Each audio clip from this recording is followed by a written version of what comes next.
सभी अच्छे हो गए, स्वस्थ हो गए।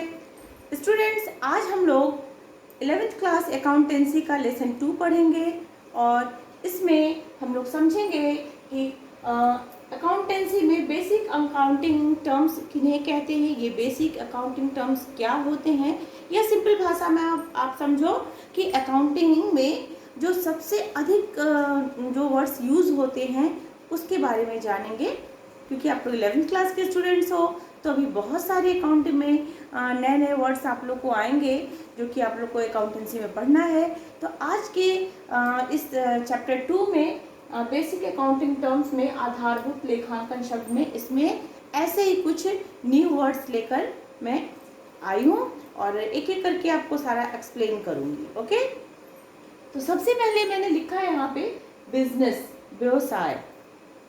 भाई अकाउंट्स की, कॉमर्स की आवश्यकता ही क्यों पड़ी? अगर बिजनेस नहीं होता तो कॉमर्स की इतनी इम्पोर्टेंस शायद नहीं होती। तो सबसे पहले तो हमें समझना है, जब हम लोग कॉमर्स लेते हैं, सिंपल हर बच्चे के माइंड में होता है कि हम कॉमर्स ले रहे हैं मतलब हम बिजनेस करेंगे या हम बिजनेस के बारे में पढ़ाई करेंगे। तो ये बिजनेस होता क्या है?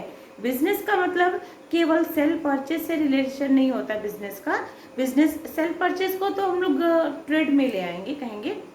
बिजनेस का अपने आप में बहुत ही ब्रॉड इसका एरिया होता है, बहुत ही बड़ा इसका क्षेत्र होता है और इसके अंतर्गत वो सारी चीज़ें आ जाती हैं जिससे कोई भी इंसान अपने जीविका को चलाने के लिए, अपने लाइफ को सरवाइव करने के लिए, जो भी मनी अर्न करने के लिए वो जो कुछ भी करता है ना, सब कुछ बिजनेस में आ जाता है। अभी देखिए मैं आपको एक्सप्लेन करती हूँ। ट्रेड मतलब जिसमें सेल परचेज से जो चीज़ें रिलेटेड होती है, व्यापार, जिसको हिंदी में व्यापार कहते हैं। फिर कॉमर्स ये भी अपने आप में बहुत ब्रॉड है। कॉमर्स में का मतलब सिर्फ एक किसी चीज़ से नहीं है।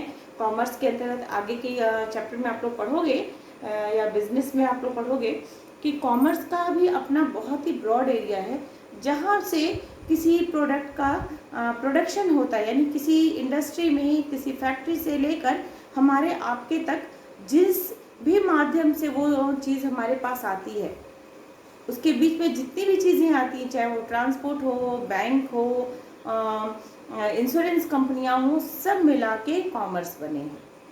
सिंपल भाषा में भी आप इतना समझो, क्योंकि आप कॉमर्स के स्टूडेंट हो तो कॉमर्स की डेफिनेशन तो आपको आनी ही चाहिए। कॉमर्स का मतलब ट्रेड यानी व्यापार, और व्यापार को सपोर्ट करने वाली, हेल्प करने वाली जितनी भी चीज़ें, यानी व्यापार और व्यापार के सहायक जितनी चीज़ें हैं, सब मिलकर कॉमर्स बनता है। ओके स्टूडेंट्स, जिसके अंतर्गत ट्रांसपोर्ट भी आता है, बैंक भी आता है, इंश्योरेंस कंपनी भी आती है, हमारे कम्युनिकेशन की जो चीज़ें हैं वो सब भी आते हैं, हमारा मोबाइल, इंटरनेट, सब कुछ कॉमर्स के अंतर्गत आता है। इसमें एडवर्टाइजमेंट कंपनियां भी आती हैं, बहुत सारी चीज़ें आती हैं, वो मैं आपको बाद में बताऊंगी, क्योंकि अभी हम लोग बिजनेस को समझ रहे हैं। बिजनेस क्या है? बिजनेस में ट्रेड बताया, कॉमर्स और इंडस्ट्री आप लोग समझते हो, जहाँ पे किसी चीज़ का प्रोडक्शन होता है, बड़े बड़े उद्योग, व्यापार, यानी कि व्यापार, वाणिज्य और उद्योग। ट्रेड, कॉमर्स और इंडस्ट्री, ये सब मिला के क्या होता है? बिजनेस होता है। बिजनेस कोई व्यक्ति क्यों करता है? वो अर्न करने के लिए, इनकम करने के लिए बिजनेस करता है, और उसका कोई भी व्यक्ति हो, उसका बिजनेस अगर वो कर रहा है तो बिजनेस का एक ही बिजनेस करने का एक ही लक्ष्य होता है, एक ही गोल होता है कि उसको प्रॉफिट गेन करना है, बट सही तरीके से, गलत तरीके से। ओके, तो आई थिंक कि बिजनेस क्या होता है वो आपको क्लियर हो गया होगा। बिजनेस में कोई भी इंसान जो कुछ भी अपना कार्य करता है मनी अर्न करने के लिए, पैसे कमाने के लिए, वो जो कुछ भी करता है सब कुछ बिजनेस है। चाहे वो ट्रेड करे, कोई कॉमर्स से रिलेटेड कोई काम करे, या कोई इंडस्ट्री करे, प्रोफेशन, सब बिजनेस है। ओके, अब आते हैं बिजनेसमैन कौन है? बिजनेसमैन या प्रोप्राइटर, ये किसको कहा जाता है? व्यवसायी कौन है? व्यापारी कौन है? सिंपल, तो जो बिजनेस करे वो बिजनेसमैन है, यानी कि जो व्यक्ति अपने लाइफ को चलाने के लिए, अपने जीविका को आगे बढ़ाने के लिए जो कुछ भी वो कार्य करता है धन कमाने के लिए, वो जो व्यक्ति कार्य करता है ये ट्रेड कॉमर्स इंडस्ट्री से रिलेटेड, वो बिजनेसमैन है। क्लियर। फिर आ जाइए प्रोफेशन। सिंपली हम लोग कहते हैं हाँ वो उसका ये प्रोफेशन है। जैसे मैं टीचर हूँ, मेरा प्रोफेशन क्या है कि मैं टीचिंग करती हूँ, ये मेरा टीचिंग मेरा प्रोफेशन है।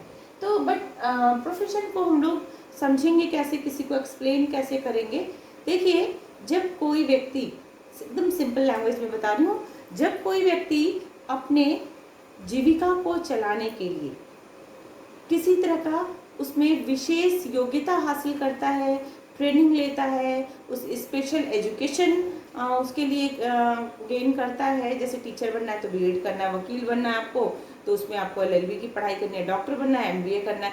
मतलब उसी को प्रोफेशनिस्ट कहते हैं, जो कि अपने अंदर विशेष योग्यता लाता है किसी एजुकेशन के माध्यम से लाके और अपने जीविका को चलाने के लिए वही कार्य करता है, जिसमें वो एक्सपर्ट हो जाता है।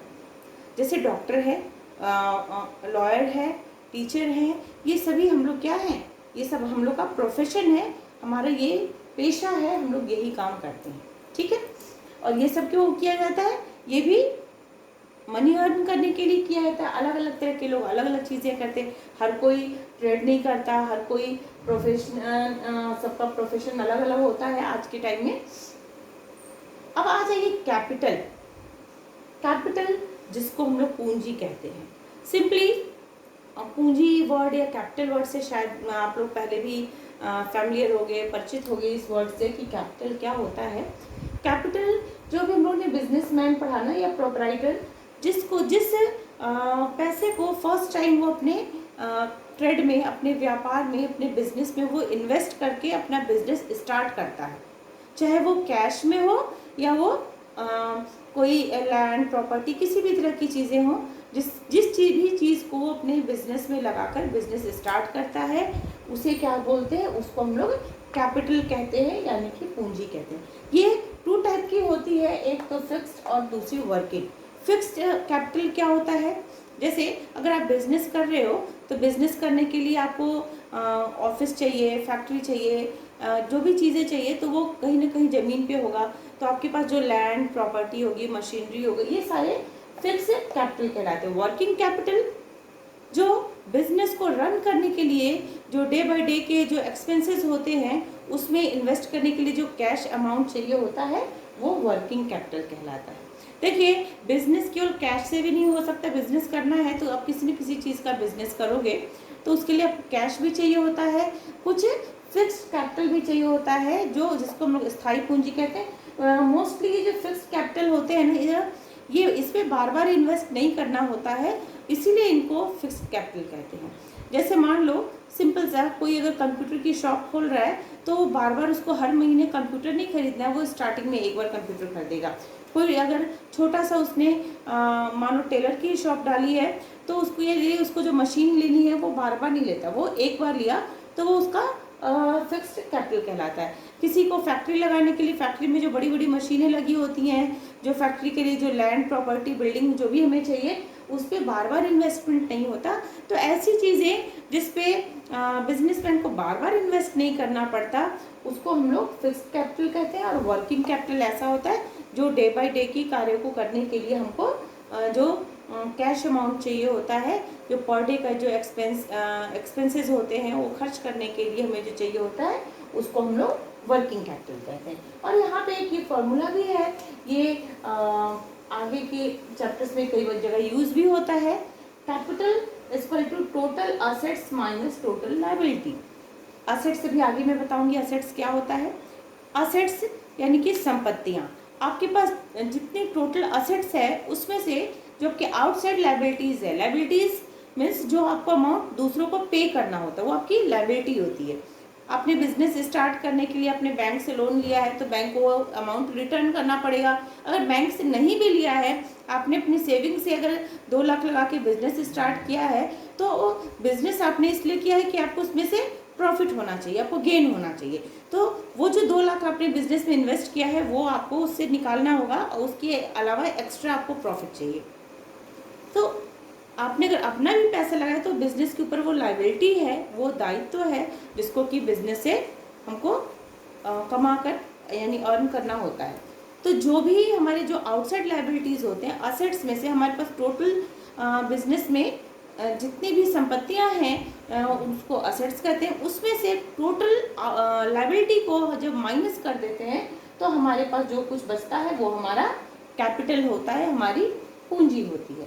कैपिटल और असेट्स में कई बार बच्चे कंफ्यूज हो जाते हैं। देखिए, कैपिटल वो होता है जो बिजनेस के स्टार्टिंग में जो कुछ भी हम लोग, चाहे कैश हो या मशीनरी हो, जो चीज़ें लगा के बिजनेस स्टार्ट करते हैं वो हमारा कैपिटल होता है। असेट्स हमारा जब बिजनेस हमारा रन करता हुआ होता है उस वक्त हमारे बिजनेस में जितनी भी चीज़ें हैं, चाहे वो फिक्स्ड असेट्स हो या फ्लोटिंग असेट्स हो, वो सारी जितनी भी संपत्तियां हैं, वो सब कुछ जो कुछ भी हमारे पास है, धन है, वो सब असेट्स यानी संपत्ति कहलाता है बिजनेस की। जब बिजनेस रन कर रहा है, बिजनेस के स्टार्टिंग वाला कैपिटल हो गया, और जब बिजनेस हमारा रन कर रहा है बिजनेस, उस वक्त हमारे बिजनेस में जो कुछ भी है, चाहे वो आपके पास बिल्डिंग हो, मशीनरी हो, प्लांट हो, फर्नीचर हो, ऑफिस की जो चीज़ें होती हैं, सब कुछ आपकी संपत्तियां होती हैं। यहाँ भी दो तरह के दिखाए, एक फिक्स असेट्स, दूसरा फ्लोटिंग असेट्स। फिक्स्ड जैसे भी मैंने बताया फिक्स कैपिटल, उसी तरह से फिक्स असेट्स जो चीज़ स्थायी प्रकृति की होती है, जो बार बार चेंज नहीं होता है, ऐसे असेट्स, ऐसी संपत्तियां जो बार बार परिवर्तित नहीं होती हैं, वो हमारी फिक्स्ड असेट्स कहलाती हैं। और फ्लोटिंग असेट्स ऐसे असेट्स जो चेंज होते रहते हैं। अगर ये असेट्स है, संपत्ति है, तो चेंज कैसा होता रहता है? देखिए, मे बी कि अभी आपको कुछ गेन हो जाए, आपके बिजनेस में कुछ गेन हो, प्रॉफिट हो, तो आपका जो असेट्स है, जो आपका फ्लोटिंग असेट्स है, वो बढ़ जाएगा। अगर लॉस होता है या कोई मशीनरी खराब हो गई तो हमारे असेट्स चेंज हो जाते हैं। ठीक है, तो यहाँ असेट्स में फिक्स्ड और फ्लोटिंग है। फ्लोटिंग का मतलब जो परिवर्तनशील होता है, और फिक्स्ड मतलब जो स्थायी प्रकृति के होते हैं। क्लियर? दूसरा है लाइबिलिटीज। लाइबिलिटी ये भी एक ऊपर हमारा आया था ना, total assets minus liability. Liability का मतलब होता है जो अमाउंट आपको पे करना है, जो दूसरों को, अदर्स आउटसाइडर लोगों को जो भी अमाउंट आपको पे करना है, वो आपकी लाइबिलिटी होती है। चाहे आपका कोई बिल हो, बिल पे करना है, लोन लिया है, लोन पे करना है, ये सब कुछ आपकी लाइबिलिटी होती है। सैलरी देनी है, ये भी लाइबिलिटी है। तो लाइबिलिटी के लिए भी देखिए यहाँ यही है, capital equal to total assets minus liability. यहाँ अगर लाइबिलिटी हमें निकालना होगा तो असेट्स में से कैपिटल को हम लोग माइनस कर देंगे तो लाइबिलिटी हमारी निकल आएगी। इसके बाद एक और चीज़ है एक्सपेंसेस। ये भी बिजनेस में बहुत बार आता है, एक्सपेंसेस। एक्सपेंसेस क्या? बिजनेस को रन करने के लिए, गुड्स को परचेस करने के लिए, गुड्स मतलब जिस चीज़ का आप बिजनेस करते हो, माल, उसे गुड्स कहते हैं। तो गुड्स परचेस करने के लिए, बिजनेस को आगे रन कराने के लिए, आगे बढ़ाने के लिए जो कुछ भी हमें खर्च करना पड़ता है, जो भी अमाउंट हमको पे करना होता है, वो सब कुछ हमारा एक्सपेंसेस होता है। ओके स्टूडेंट्स, अभी और भी बहुत सारे पॉइंट्स हैं। स्टूडेंट्स, अकाउंट्स में यूज़ होने वाले और बहुत सारे वर्ड्स हैं, बहुत सारे शब्द हैं जो कि हमें जिसे अकाउंटिंग में बार बार यूज़ होते हैं। कुछ और इम्पोर्टेंट वर्ड्स देखिए, अभी मैंने बताया था गुड्स, माल, गुड्स वर्ड आया था। ये गुड्स क्या होता है, जिसको हिंदी में हम लोग माल कहते हैं। जो भी बिजनेसमैन जिस चीज़ का बिजनेस करता है, जो उसका मेन प्रोडक्ट होता है, जिसका वो सेल परचेस करने का या जिसका वो प्रोडक्शन करता है, वो उसका गुड्स कहा जाता है, उसी को माल कहते हैं बिजनेस की लैंग्वेज में। ड्राइंग, वैसे तो गुड और ड्राइंग ये वर्ड तो आप लोग बहुत पहले से पढ़े होंगे, इन वर्ड से शायद थोड़ा थोड़ा आप लोग परिचित हो। गुड, गुड का मतलब यहाँ पे गुड, वेरी गुड वाला ये गुड नहीं है। और ये ड्राइंग जो आप लोग स्कूल में अपने ड्राइंग बुक में बनाते हो, वो ड्राइंग नहीं है। ये दोनों ही अलग चीज़ें हैं। यहाँ गुड का मतलब जिस चीज़ में बिजनेसमैन अपना बिजनेस करता है, जिस प्रोडक्ट का बिजनेस करता है। जैसे मान लो कि अगर एल्युमिनियम फैक्ट्री है तो वहाँ का गुड क्या हो गया, एल्युमिनियम का, जहाँ क्योंकि वहाँ पे एल्युमिनियम का प्रोडक्शन हो रहा है। कोई कपड़े की इंडस्ट्री है, कपड़े का प्रोडक्शन जहाँ होता है, वो उसके लिए गुड्स क्या हो गया, कपड़े हो गए। तो हर बिजनेसमैन के लिए गुड्स अलग अलग होते हैं। ड्राइंग, जिसको हिंदी में आहरण करते हैं। देखिए, जब बिजनेसमैन अपने भी पर्सनल यूज़ के लिए कोई चीज़ें बिजनेस से निकालता है तो उसका भी वो रिकॉर्ड रखता है। क्योंकि अगर जो बिजनेसमैन है जो व्यापारी है वो अगर अपने पर्सनल यूज़ के लिए, घर के यूज़ के लिए भी बिजनेस से माल निकालता रहेगा, उसका कहीं रिकॉर्ड नहीं किया जाएगा, तो जो नेट प्रॉफिट है वो करेक्ट नहीं आएगी, वास्तव में कितना लाभ हो रहा है वो ठीक से नहीं पता चलेगा। तो बिजनेस में जब कोई बिजनेसमैन अपने पर्सनल यूज़ करने के लिए, अपने पर्सनल यूज़ के लिए अपने बिजनेस से कैश या गुड्स निकालता है तो उसको ड्राइंग करना कहते हैं। अगर कैश लेता है, कई बार इस ड्राइंग पे बिजनेसमैन खुद भी अपने बिजनेस को इंटरेस्ट पे करता है, तो इसे क्या है, हिंदी में आहरण और इंग्लिश में इसको ड्राइंग कहते हैं। बहुत बार यूज होगा ये आगे। स्टॉक, स्टॉक यानी इसको हिंदी में बोलते हैं रहतिया।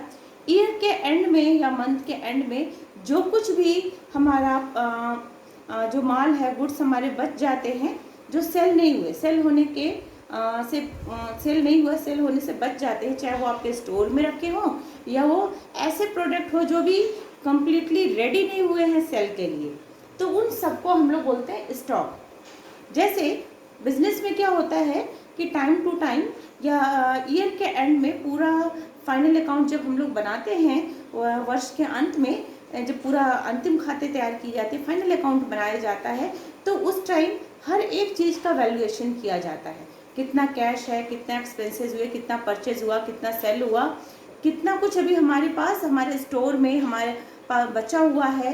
तो जो कुछ भी गुड्स, जो कुछ भी माल, चाहे वो रेडी हो सेल के लिए या सेल अभी वो अंडर प्रोसेस हो, वो पूरा तैयार नहीं हो, या रॉ मटेरियल हो, कच्चा माल हो, ये सबका स्टॉक होता है। सब जो बचे हुए माल है उन सबको स्टॉक कहते हैं, हिंदी में रहतिया कहते हैं। I think clear. Purchase, purchase और सेल तो सभी लोग जानते हैं, पर फिर भी लाइटली बता रही हूँ।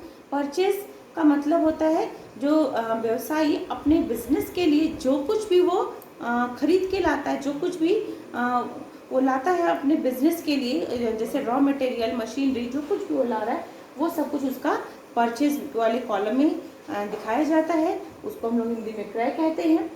चाहे वो मशीन ला रहा हो, रॉ मटेरियल ला रहा हो, कोई प्लांट ला रहा हो, सब कुछ, कोई व्हीकल खरीद रहा हो, वो सब कुछ परचेज वाले कॉलम में दिखाते हैं उसको। परचेज रिटर्न, कई बार क्या होता है कि हम लोग कुछ परचेज करके आते हैं, परचेज किया हमने, जैसे आप लोग ऑनलाइन ऑर्डर करते हो, कुछ सामान मंगाते हो, अगर वो आपके अकॉर्डिंग वो नहीं है, जैसा आपने ऑर्डर किया था, आपके ऑर्डर के अकॉर्डिंग वो प्रोडक्ट नहीं है, या उसमें कुछ आने में कुछ गड़बड़ी हो गई है, कुछ खराबी हो गई है, तो उसको हम लोग क्या करते हैं, रिटर्न कर देते हैं, और फिर हमारे ऑर्डर के अकॉर्डिंग नहीं, इसलिए उसको रिटर्न करते हैं। तो यहाँ परचेज रिटर्न में, जिसको क्रय वापसी बोलते हैं, कई बार खरीदा हुआ जो सामान होता है उसको वापस किया जाता है, तो उसको हम लोग परचेज रिटर्न करते हैं। देखिए अकाउंट्स में जो एंट्री एक बार हो जाती है, आपने परचेज किया, 5,000 का परचेज किया, वो एक बार 5,000 लिख गया, तो उसको वापस जाके काटा नहीं जाता है, बल्कि उसको आगे एडजस्ट किया जाता है परचेज रिटर्न वाले कॉलम में, कि 5,000 का हमने खरीदा था, उसको रिटर्न कर दिया। ओके। सेल, सेल भी इसी तरह से, जो हमारे गुड्स होते हैं, वो जो प्रिपेयर गुड्स हैं, जो हमारे माल तैयार हो गए हैं, जिसको कि हमने अपने कस्टमर्स को सेल कर दिया, बेच दिया, उन सबको विक्रय वाले कॉलम में दिखाते हैं। इसमें कई बार ऐसा भी होता है कि हमारे द्वारा सेल किया हुआ जो हमारा प्रोडक्ट है वो भी वापस चला आता है। अगर जिसको आपने सेल किया है, आपका जो क्लाइंट है वो अगर उससे सेटिस्फाइड नहीं है, उसके ऑर्डर के अकॉर्डिंग, उसके डिमांड के अकॉर्डिंग अगर आपने उसको सेल नहीं किया है, उसको सप्लाई नहीं किया है गुड्स, तो वो भी रिटर्न कर देगा। तो ऐसे में जब कोई बिका हुआ माल वापस आ जाता है, तो उसको हम लोग सेल रिटर्न यानी कि विक्रय वापसी वाले कॉलम में उसको हम लोग अकाउंटिंग करते टाइम दिखाते हैं, उसको हम लोग सेल रिटर्न कहते हैं। जैसे मान लीजिए आपने 2,000 का प्रोडक्ट सेल किया, उसमें से 500 का रिटर्न आ गया, तो सेल तो 2,000 का था, लेकिन रिटर्न कितने का हो गया, 500 हमारा वापस आ गया, तो सेल रिटर्न में, या इसको रिटर्न इनवर्ड भी बोलते हैं। कमीशन, बिजनेसमैन को अपने बिजनेस को चलाने के लिए, उसको आगे बढ़ाने के लिए बहुत सारे स्ट्रेटजी करनी पड़ती है, बहुत सारे दिमाग लगाना पड़ता है, और उसके लिए वो क्या करता है, जगह जगह एजेंट हायर करता है, एजेंट नियुक्त करता है, जो एजेंट उसके प्रोडक्ट की सेल को बढ़ाते हैं, उसके प्रोडक्ट की मार्केट में डिमांड को पैदा करते हैं। क्योंकि जब कोई नया प्रोडक्ट होता है तो उसके बारे में हमको, आपको या पब्लिक को नहीं पता होता है, कस्टमर्स को नहीं पता होता है, तो ये एजेंट ही होते हैं जो कि प्रोडक्ट के बारे में लोगों को बताते हैं, सेलर्स को बताते हैं, और फिर मार्केट में आपके प्रोडक्ट की डिमांड बनाते हैं। तो उसके बदले में उनको जो कुछ भी उनकी फीस, उनका जो उनको पे किया जाता है, उसी को हम लोग कमीशन कहते हैं। जो एजेंट को उनके काम के लिए जो कुछ हम लोग पेमेंट करते हैं उसको हम लोग कमीशन कहते हैं। डिस्काउंट, सबको डिस्काउंट अच्छा लगता है, मार्केट जाते हैं डिस्काउंट ऑफर चल रहा है ये सब पता करते हैं। कितने का डिस्काउंट शॉप के बाहर लगा होता है ना, 50% डिस्काउंट, 20% डिस्काउंट, तो उस शॉप में चलो, उस पर डिस्काउंट ऑफर चल रहा है, ये तो सब जानते हैं। ये डिस्काउंट होता क्या है, ये कितने टाइप के डिस्काउंट होते हैं, सब में भी आपको बताती हूँ।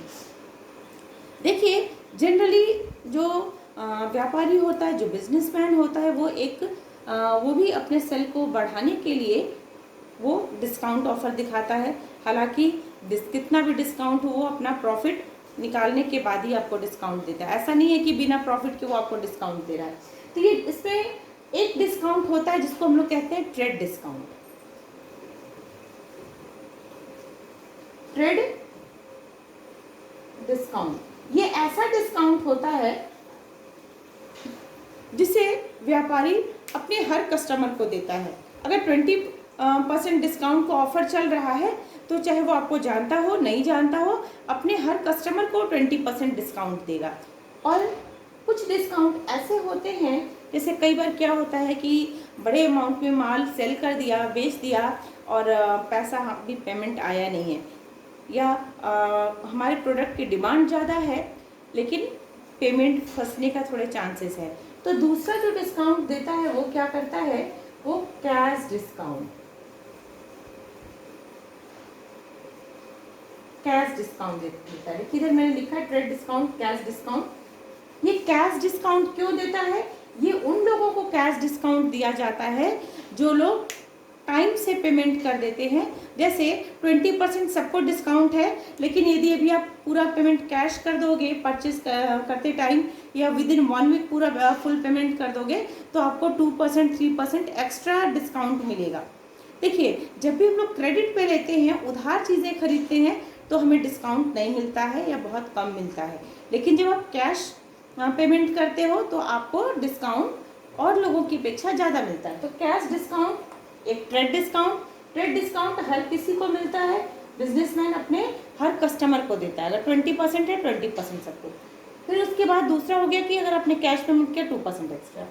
स्पेशल डिस्काउंट, ये स्पेशल डिस्काउंट अपने स्पेशल कस्टमर्स को दिए जाते हैं, जो उनके रेगुलर कस्टमर होते हैं, जो उनसे हर महीने माल ले जा रहे हैं, उनके हमेशा से उन्हीं के यहाँ से माल ले जाते हैं। अपने उन कस्टमर्स को वो स्पेशल डिस्काउंट ऑफर भी देते हैं कि आप हमारे पुराने कस्टमर हो, आप हमेशा से मेरे यहाँ से ही माल ले जाते हो, तो ये आपके लिए। स्टूडेंट्स, इसमें बहुत सारे वर्ड्स हैं, लेकिन मैं सिर्फ मेन जो वर्ड्स हैं जो ज़्यादा यूज़ होते हैं, मैं उन्हीं को एक्सप्लेन कर रही हूँ।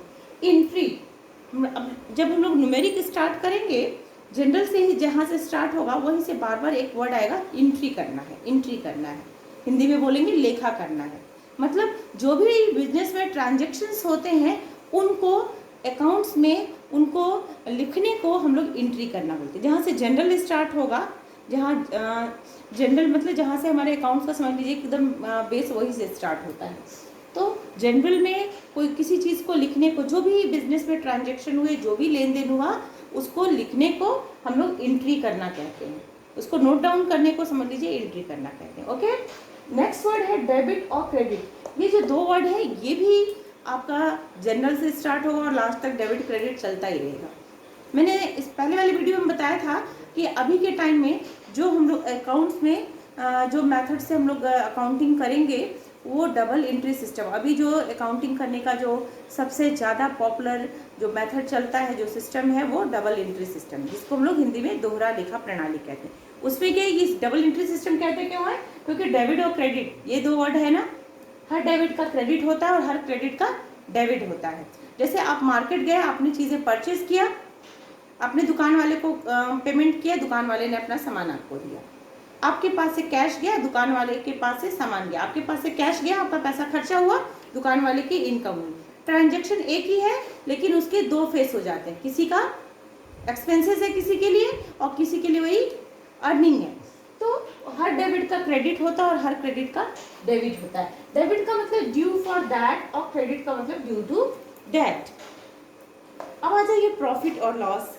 बिजनेस इसीलिए तो करते हैं कि प्रॉफिट है, कोई ये सोच के नहीं करता है कि बिजनेस में लॉस होगा, जबकि बिजनेस में दोनों ही पॉसिबिलिटी होती है, मे भी प्रॉफिट हो सकता है और लॉस हो सकता है। लेकिन जब भी कोई बिजनेस करने की सोचता है तो उसका एक ही उद्देश्य होता है, एक ही उसका गोल होता है कि उसको प्रॉफिट अर्न करना है, उसको ज़्यादा से ज़्यादा उसको प्रॉफिट कमाना है।